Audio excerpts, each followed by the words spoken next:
साल 2024 के आम चुनावों के प्रचार के दौरान प्रधानमंत्री नरेंद्र मोदी ने राजस्थान के बांसवाड़ा में कहा, मेरी माता और बहनों की जिंदगी में सोना वो सिर्फ शो करने के लिए नहीं होता है, उसके स्वाभिमान से जुड़ा हुआ है। उसका मंगलसूत्र वो एक सोने का कीमत का मुद्दा नहीं है, उसके जीवन के सपनों से जुड़ा हुआ है। तुम उसे छीनने की बात कर रहे हो अपने मैनिफेस्टो में। और सवाई माधोपुर में ये कहा, कांग्रेस की नजर आपकी कमाई पर, आपके मकान, दुकान, खेत, खलिहान पर भी है। कांग्रेस के शाहजादे का कहना है कि ये देश के हर घर, हर अलमारी, हर परिवार की संपत्ति का एक्सरे करेंगे। अब तक सब लोग जान ही चुके हैं कि ऐसा कुछ कांग्रेस ने अपने घोषणा पत्र में नहीं कहा था, तो फिर पीएम मोदी ये बातें ला कहां से रहे थे। दरअसल कांग्रेस ने अपने घोषणा पत्र में इनहेरेंट टैक्स या विरासत टैक्स का जिक्र किया था, यानी विरासत में मिलने वाली संपत्ति पर लोगों को टैक्स चुकाना होगा। भले ही सरकार कांग्रेस की ना बनी हो, लेकिन सरकारों के लिए ऐसे टैक्स राजस्व का बहुत अहम स्रोत हो सकते हैं और भारत में सरकारों के लिए कमाई के ऐसे नए स्रोत खोलना अहम भी है। भारत सरकार ने कॉरपोरेट टैक्स की दर को बहुत नीचे कर दिया है। इसके अलावा आयकर यानी इनकम टैक्स से भी सीमित कमाई हो रही है। जीएसटी से सरकार को काफ़ी अच्छी कमाई होती है, लेकिन भारत में राज्यों और केंद्र के बीच फंड के बंटवारे को लेकर होने वाली खींचतान छिपी बात नहीं है और बढ़ते भारत में बुनियादी सुविधाओं के विकास के लिए बहुत ही भारी खर्च की ज़रूरत होगी। यानी भारत में स्थिति ऐसी है कि आमदनी अठन्नी, खर्चा रुपया। फिर भारत सरकार की उत्पादन पर सब्सिडी देने की योजना उद्योगों को विस्तार और नई नौकरियां लाने के लिए प्रेरित नहीं कर सकी है और न ही लोगों को डायरेक्ट बेनिफिट ट्रांसफ़र करने या मुफ्त अनाज देने से ग्रामीण इलाकों की मांग को बढ़ाया जा सका है। महंगाई ऊपर से भट्टा बैठाए हुए है। नतीजा ये हुआ कि भारतीय समाज में मौजूद असमानता और तेज़ी से बढ़ती जा रही है।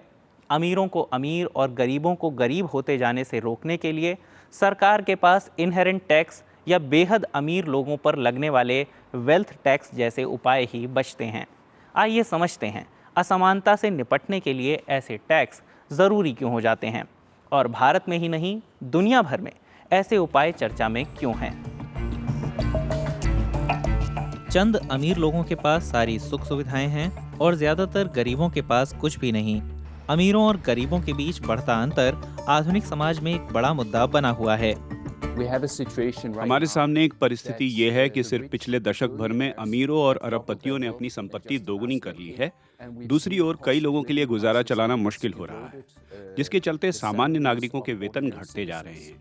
तो हम अमीरों को और अमीर होते और बाकी सभी की हालत बिगड़ते देख रहे हैं और हमें लगता है कि ऐसे काम बिल्कुल भी नहीं चल सकता। सबसे अमीर लोगों को समाज से बहुत फायदा मिलता है। उनमें से कई भाग्यशाली हैं क्योंकि उन्हें दौलत विरासत में मिली और वो इसके बदले कुछ नहीं लौटाते। ये सरासर अन्याय है।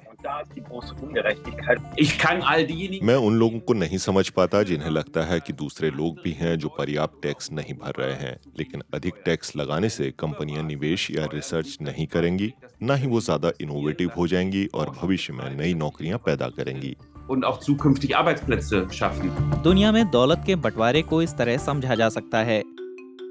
साल 2022 में दुनिया की 45.8% दौलत सबसे अमीर 1% लोगों के पास थी।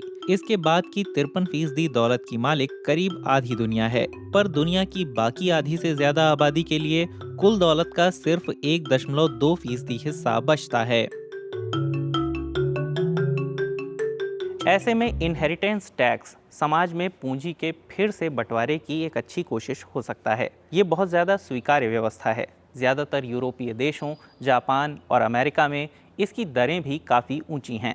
यहाँ लोगों को विरासत में मिलने वाली दौलत का 30% या उससे भी ज़्यादा टैक्स में देना पड़ता है। इतना ही नहीं, भारत में भी यही व्यवस्था थी, लेकिन 1985 में राहुल गांधी के पिता राजीव गांधी की सरकार में इसे खत्म कर दिया गया था। यानी आज भी दुनिया में विरासत पर टैक्स एक बहुत सामान्य व्यवस्था है। लेकिन संपत्ति पर टैक्स को लेकर ज़्यादा बहस छिड़ी हुई है। बहुत से लोगों को बेहद अमीर लोगों पर टैक्स लगाना ज़रूरी होता लग रहा है। फिर हमने अभी चार्ट में दुनिया में दौलत की जैसी असमानता देखी, उसके चलते दुनिया भर में सुपर टैक्स या वेल्थ टैक्स को लेकर छिड़ी बहस और भी तेज हो गई है। देश दर देश टैक्स की दरें बहुत ऊंची थी। अमेरिका अच्छी मिसाल है।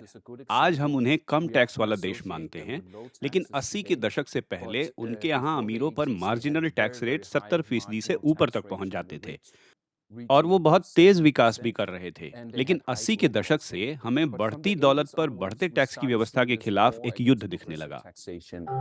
अब सबसे अमीर लोगों पर ज्यादा टैक्स लगाने की मांग फिर से बढ़ रही है और ये बहस अमेरिकी संसद तक भी पहुंच चुकी है। अरबपति अपनी कुल कमाई पर औसतन 8% टैक्स चुकाते हैं, तो वो औसतन अपनी 8% रकम टैक्स में भरते हैं। अब मैं तो पूंजीवादी हूँ। अगर आप अरबों की दौलत बनाना चाहते हैं तो अच्छी बात है। बस अपना सही हिस्सा चुकाइए, थोड़ा टैक्स भी भरिए। एक दमकल कर्मी, एक शिक्षक उससे दोगुना टैक्स भरते हैं जितना एक अरबपति भरता है। और कुछ बेहद अमीर लोग ईमानदारी से टैक्स चुकाने के इच्छुक भी हैं। बिल गेट्स से लेकर वॉरेन बफे और कई अन्य लोग भी। धनी लोगों के तौर पर हम कहते हैं कि हम ज्यादा टैक्स भर सकते हैं, इसीलिए नाम रखा है टैक्स मी नाउ।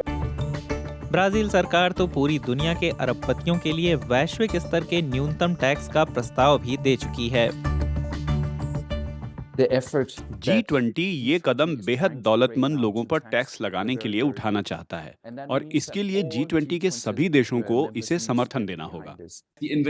जर्मनी में जो निवेश एकदम ही जरूरी है, उसमें डिविडेंड कम होगा।